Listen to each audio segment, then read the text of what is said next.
Hello folks, I'm just going to give you a quick look into the basket of the Keyhole Garden. Here it is, the contents of the Keyhole basket. What's in there? I got some eggshells, some coffee grounds, some broccoli that went bad in the fridge, some coconut husk that I discarded from planting some plants last year. I just throw them in there. They serve as carbon to compost. It doesn't look pretty, but you know, there's no pest in here, there's no flies. It's just the composting process in place. You know, it looks a little trashy, it looks like almost like a trash bin, but it's the way the Keyhole Garden works. You throw in your kitchen scraps in here, you water through the Keyhole Garden, the moisture and the little life, the life that builds up in the basket. There's a lot of warmth in there. They start decomposing all that, and that eventually leaches out to your garden, and you get abundant crops from here. This little Keyhole Garden, if you can see here to the right, look at this.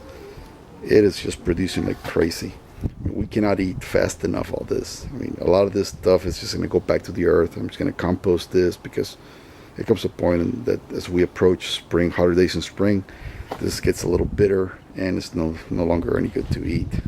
But until then, we're going to continue eating out of this garden.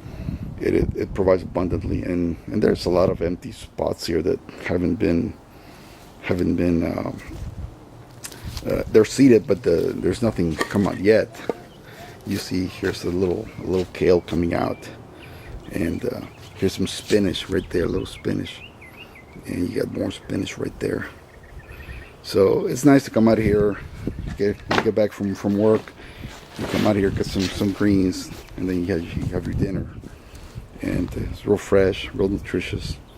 You can't beat the freshness from your own garden. No store can do that, no matter if it's organic or this or that. You know, it's just impossible to beat out of your own garden. And there's your nemesis right there again, the little cabbage fly. I hate those little things. They just kill the garden. Look at that. Look at that right there. It's just laying eggs, and little caterpillars emerge from that, and they just devastate your garden.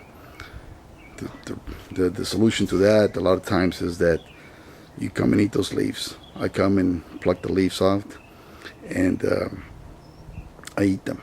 If they have any eggs at the bottom, I just take them off, wash them off, and they're good for eating. And how do you think nature does pest control? You know, this little cabbage fly in nature goes and lays its eggs on some leaf, and then comes to the air, eats the leaves, and in the process he's eating a bunch of eggs that never can hatch. That's how nature does it.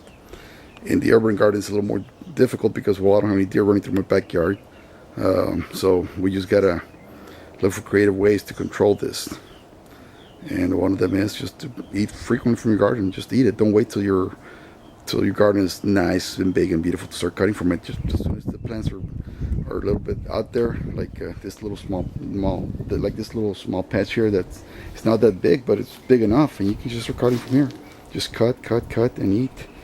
And when you do that, you'll start cutting a lot of leaves that have eggs underneath them, and you wash them off and you eat them. And that's how you control these little nasty flies that just lay eggs underneath the leaves of your plants. Well, guys, thanks for watching, and start gardening. It's already spring. It's a good time to start. You know, it's never too late. Get started. You won't regret it. Thank you.